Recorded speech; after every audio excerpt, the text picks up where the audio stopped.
Colin was right. The Athletic did a poll of NFL executives to rank the 10 coaching hires, and Kevin Stefanski was number 2. When the Browns fired him, I said, you will not find a replacement as good as Kevin Stefanski. You will not. Also, he was rated higher than Jesse Minter and Clint Kubiak, very highly thought of coordinators, and he was ranked higher than Mike McCarthy, who's got a Super Bowl trophy. So I just said, be very careful about showing Kevin Stefanski the door. He is going to get a great job. He's going to upgrade owners. Now he's in a weaker conference. We told you. Yeah, man, I'm excited for Kevin Stefanski and the Atlanta Falcons. Listen, I'm not going to hear and try to rate or rank hires. But let it be known, let me be as loud and as clear as I possibly can be. I am a huge fan of what the Atlanta Falcons are doing and what Kevin Stefanski brings to the table. I want to be very, very, very clear about that. I am absolutely, positively all in on the Atlanta Falcons. I don't know how quickly they'll be able to get this momentum going because they obviously have some concrete decisions they have to make, the health of Michael Penn. So then the quarterback situation, you know, what angle do they take? Do they go for like a Malik Willis, M. Jones? Like, again, those are all question marks right now. So I don't know. But I think what people do understand is that Kevin Stefanski has a great coach, knows what he's doing, is high quality. He was with a terrible franchise. No different than Sam Darnold with the New York Giants and the Carolina Panthers. Got out of there, immediately had success, right? And it's the same thing even with a coach, man. It's the same thing even with a coach who just kept making bad decision after bad decision after bad decision. And Stefanski could only do what he can, you know, and really, especially in that situation that Stefanski was in, it seems like Stefanski is also very much willing to fall in line, and it's kind of like, all right, if the owner's telling me like this is what I got to do, then like this is what, all right then, and this is what I got to do, because everyone's trying to ultimately still keep their job and get paid, man. You know, like that is the situation. So I appreciate the decisions that the Atlanta Falcons are making. I really, really, really do. I do think that they are a well-run team, and I think even though their previous decisions haven't worked out, I understand and trust the decisions. Think about the Bill Bitch. Think about how so many people were like, I can't believe they didn't hire Bill Bitch. Like, how humiliating is that? How perfect has that aged? And I know they didn't hire Mike McDonald and whatnot. Let's not act like Mike McDonald was a slam dunk hire. Let's not act like everybody was praising and celebrating and throwing a parade for the Seattle Seahawks. Let's not pretend like that was a thing. Let's not pretend that that was at all. It's not. It wasn't a thing. It's always easy to have that revisionist history with some of these things. It really is. It really is. And, you know, I understand why they went out and got like a Raheem Morris. Like, I do. And if they were able to lock down the offense and have a little bit more consistent, play from at the quarterback position, then, like, who knows? Honestly, who knows if Kirk Cousins, like, was the Kirk Cousins that they expected he was going to be from the jump, right? He was the Minnesota Vikings version of Kirk Cousins. Who knows? I mean, this team could have fought for a lot. You get that offense going, and then you got Bijan Robinson now and whatnot, and that defense being able to now be more aggressive, getting, you know, we never really got to see this defense a lot of times when they had some leads and when they were up by 10, so they could be a little bit maybe more aggressive, bring the pass rush, take a little bit more chances. We never really got to see what a team like the Falcons could be because they could just never get the offense going in any consistent, reliable way, right? What happens when they actually really have a legit lead and aggressive defense, and they now can feed the beast to Bijan Robinson? Like, we just never reliably got to see that. There was never any momentum. And when there was ever a chance of momentum, it's like, okay, let's go miss 5 field goals now in a game. Oh, you want me to miss another field goal next game too? Got it. Sure.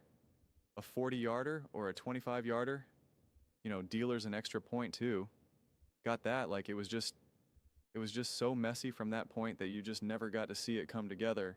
And football was complicated like that, right? I mean, we see it's very much like a domino. One domino falls, they all go.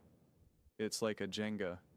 whatever analogy you want to use, man. I think the Falcons really encapsulated that. You can have a beast in one position, that position, but if something's lacking, it's just like, nope, it collapses. It all collapses. And so I do think this team has a lot the bones of what could be good, of what could be legit. It obviously needs to be reworked. Unfortunately, they're dealing with some injuries as well as some, you know, pretty horrifying off the field type stuff. And again, no comments on that. No idea where, quite frankly, either of these situations are going to go.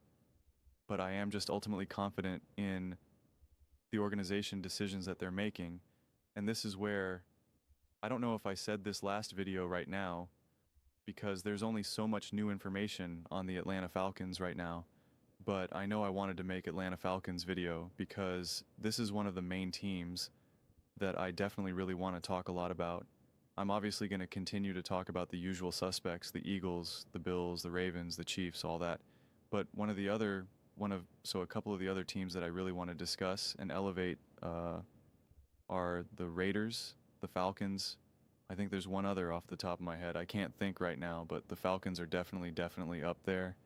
And so I forget if I said this, but like I want to emphasize, like I put them on the official 3-year timeline. Like this is when it starts to me. They are on a 3-year timeline where within these next 3 years, I expect them to be a legitimate contender. Again, I don't know if they're going to win a Super Bowl.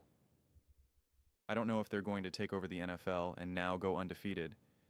But I expect them to be a legit team where you're like, yeah, the Atlanta Falcons are a real deal, right? You're not like, whatever. Yeah, they're in the playoffs, but like they can't do anything. Like a legitimate, like, yeah, this team's got a ton of momentum and you don't want to go down south and play them like, like you're kind of banking on like, the Atlanta Falcons are great, but they got to fly up to Philly and it's cold. So maybe they won't be as good in the cold weather. There's benefits for like, you have to like really kind of zoom in to the nuance of a game to find your way through it. Not just, it doesn't matter no matter what. Atlanta's going home. Like I just think that you're looking to actually build a team that is, and I do remember saying this because I thought it was so great when Louis Riddick said it. Like they're fighting to be relevant again. Can the Atlanta Falcons be relevant again?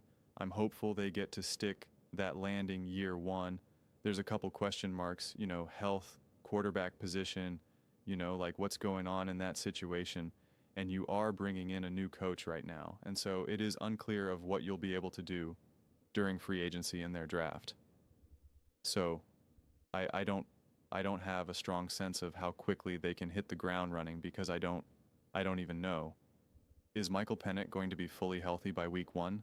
Like I don't know. And are they going to go out and get a Mac Jones or a Malik Will? Like no idea. So it's too hard to predict this far out, right? But I just think that if it's not year 1, then definitely year 2. But I'm hopeful and optimistic that year 1 they can build off a lot because they have a lot of dudes on that team, both offensively and defensively. So I'm just excited what they're building, honestly. But those are just my thoughts. I'd absolutely love to hear yours. What do you guys all think about the Atlanta Falcons? The hire of Kevin Stefanski in the sense that maybe they're going to be more relevant.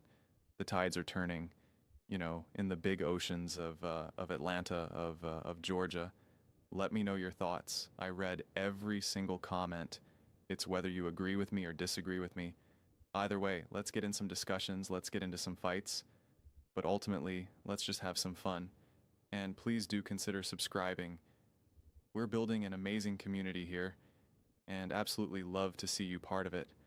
I want to build something that we all generally feel connected to, something that we're really excited to be part of. I think we're well on our way to doing it. Please don't forget to give this video a thumbs up.